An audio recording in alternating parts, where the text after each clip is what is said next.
आपने कहां का तरीका लेकर आया कि घर से जल लेकर जाया करो, शिव जी को चढ़ाया करो।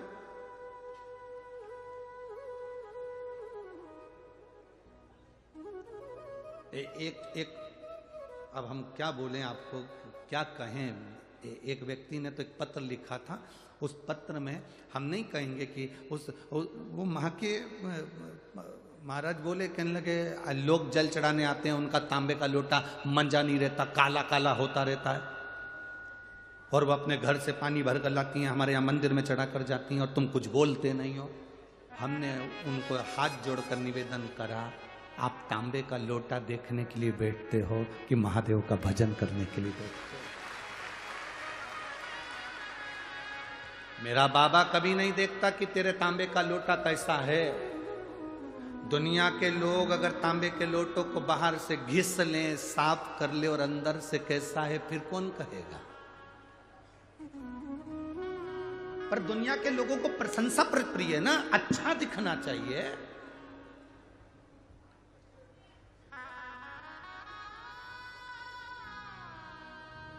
अच्छा दिखे उनको।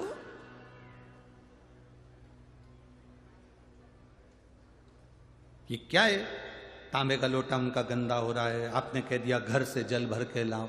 घर से लोग जल भर के लाते हैं, हो सकता है घर का पानी झूठा है कि अनूठा है कि कैसा है। तो हमने उनसे प्रश्न किया, ये बता दो, नदी का पानी झूठा नहीं, कुएं बावड़ी का पानी झूठा नहीं। तेरी पूजा में दूध ले आई, उसे बछड़ा झूठा।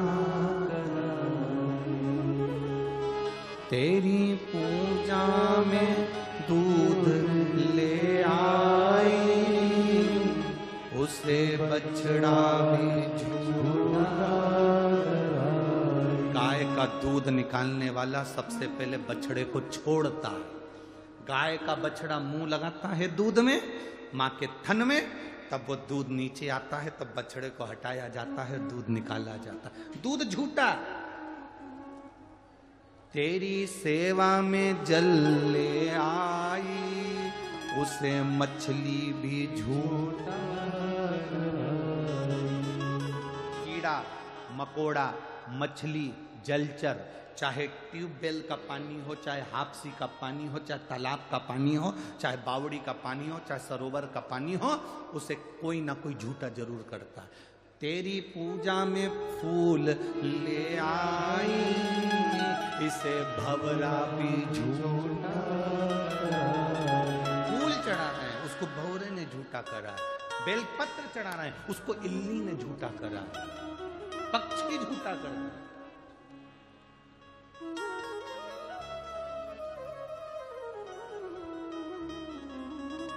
तो किसी ने पूछा, जल झूठा है, भगवान स्वीकार करते हैं? हाँ।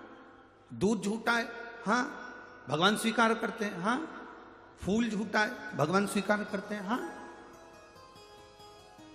जब इतने बड़े मनुष्य जैसे झूठेले को भगवान स्वीकार कर रहा है, तो ये जल, दूध और फूल क्या लगे? बोलो तो रही चीजें सही बात है कि गलत बात है? कितना झूठेला इंसान हो गया आज के जमाने में, बैठता दुकान पे, कहता घर पे हो। पत्नी पूछ रही कहां तक पहुंचे? बस यहीं तक पहुंच गया हूं, पुल के नीचे ही बस। और मालूम पड़ा 5 किलोमीटर दूर। झूठेला, कितना झूठेला इंसान। पत्नी रोज पति से पूछती है, मैं कैसी लग रही हूं? कितना झूठेला पति, रोज कहता है एकदम नंबर 1।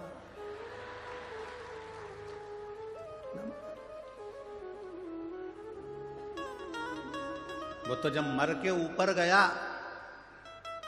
तब उसको नरक में भेजा, तो उसने भगवान से कहा, मैंने रोज शंकर जी को 1 लोटा जल चढ़ाया था, मैंने रोज भजन करा था, भूखे को भोजन कराया, प्यासे को पानी पिलाया, फिर मुझे नरक क्यों भेजा जा रहा है? तो चित्रगुप्त महाराज ने कह दिया, तूने रोज प्रतिदिन झूठ बोला। मैंने कभी जिंदगी में झूठ नहीं बोला। कहाँ का झूठ बोला? तेरी पत्नी तैयार होकर तेरे सामने आती थी और तुझसे पूछती थी मैं कैसी लग रही। बोल क्या बोलता था, अच्छी लग रही है ऐसा बोलता था, दिल से बता तुझे अच्छी लगती थी?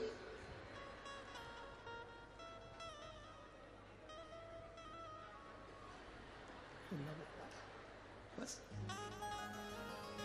झूठ। कभी कभी अनायास पुण्य हो जाता है, कभी कभी अनायास पाप हो जाता है। एक अनायास पुण्य, एक गाड़ी चलाने वाला एक ड्राइवर मर गया और मरने के बाद सीधे बैकुंठ गया। अब बैकुंठ का दरवाजा बंद था, लाइन लगी हुई थी, सब एक के पीछे खड़े हुए थे। आगे आगे संत भी खड़े थे, साधु सन्यासी पुण्यवान जीव, सब बैकुंठ के दरवाजे पर लाइन से खड़े। ये गाड़ी का ड्राइवर भी वहां जाकर, बस का ड्राइवर भी खड़ा हो गया, जीन्स फटी, चश्मा, चाबी का कीरिंग हिला रहा था, मुंह में पान भरा हुआ था। इतने में संतों ने देखा उस गाड़ी के ड्राइवर को, तो मन में विचार करा, बताओ कैसे कैसे लोग बैकुंठ आ जाते हैं, इनको तो नरक जाना चाहिए। फटी हुई जींस पहन रहा है, चश्मा लगा रहा है, मुंह में पान भरा है, कीरिंग हिला रहा है, इनको तो नरक जाना चाहिए। ये बैकुंठ की लाइन में खड़े तो अपना क्या जा। आगे आगे चले तो दरवाजा खुला, चित्रगुप्त महाराज ने बुलाया, आओ संत अंदर आए, तुम जाओ। सामने एक रूम बना हुआ है, झोपड़ी, उसमें चावल रखा है, दाल रखी है, शक्कर रखी है, अपना खाना खुद बनाओ, जाओ। उसके बाद कोई एक और व्यक्ति आया, उसको कहा तुम वो जो एक रूम है एसी का, उसमें जाकर रहो। अब गाड़ी का ड्राइवर आया, उसके पीछे और भी संत खड़े थे। गाड़ी का ड्राइवर आया तो उससे कहा जाओ, सामने वीआईपी बंगला बना हुआ है, उसमें सोने की थाली, चांदी के कटोरे और भोजन बनाने वाली दासियां लगी हुई हैं, तुम प्रेम से भोजन करना, वो तुम्हारे पंखे झेलेगी। इतने में संतों को क्रोध आ गया, हमने इतना भजन करा, कथा सुनाई, प्रवचन करा, हम इतनी पूजन करे और हमको झोपड़ा दिया, और वो गाड़ी का ड्राइवर, उसको तुमने वीआईपी बंगला दिया, ये कोई तरीका है? चित्रगुप्त महाराज बोले फालतू की बात मत करो, ये यमलोक है, यहां सही नियम होता है। क्या खाक सही नियम होता है? जरूर तुम लोगों ने रिश्वत ली होगी इस बस वाले से, इसलिए उसको अच्छा तुम लोगों ने बंगला दिया, और हम संतों को, साधुओं को, गुरुजन को, कथा बाचने वाले को टूटा हुआ झोपड़ा दिया। इतने में यमराज आ गए। यमराज ने पूछा क्यों चिल्ला चोट कर रहे हो महाराज? महाराज बोले यहाँ रिश्वत चलती है, बस के ड्राइवर को अच्छा बंगला दिया और हमको टूटा हुआ झोपड़ा दिया, हमको टूटा हुआ झोपड़ा, यहां जरूर रिश्वत चलती होगी। इतने में तुरंत यमराज ने कहा महाराज जी यहां रिश्वत नहीं चलती, यहां कर्म का खेल देखा जाता है। क्या कर्म का खेल देखा जाता है? हम कथा करते हैं, प्रवचन देते हैं। तो इतने में यमराज ने कहा महाराज जी बात इतनी सी है, आप कथा करते हैं, आप प्रवचन करते हैं, जितने लोग कथा सुनने आते हैं वो दीवार से टिक टिक कर सोते हैं, और ये बस का ड्राइवर जब बस चलाता है इतनी तेज चलाता है, अंदर बैठे हुए सब हनुमान चालीसा पढ़ते हैं। अब जितने लोग हनुमान चालीसा पढ़ते हैं उन सब का पुण्य इसी को मिलता है, क्योंकि ये बस तेज चलाता है और उनको भय लगता है, भय के कारण मुख से राम नाम, कृष्ण नाम, शिव नाम निकलता है। पुण्य तो जाएगा ना खाते में।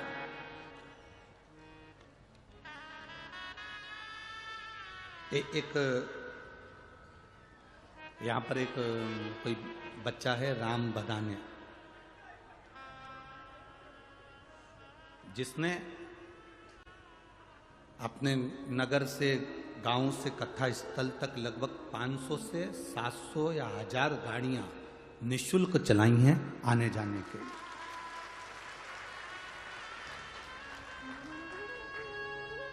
निःशुल्क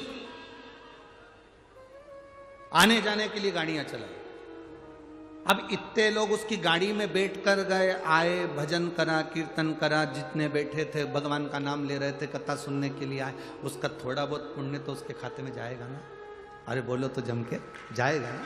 कि पुण्य देखा जाता है कि किसके खाते में जा रहा है।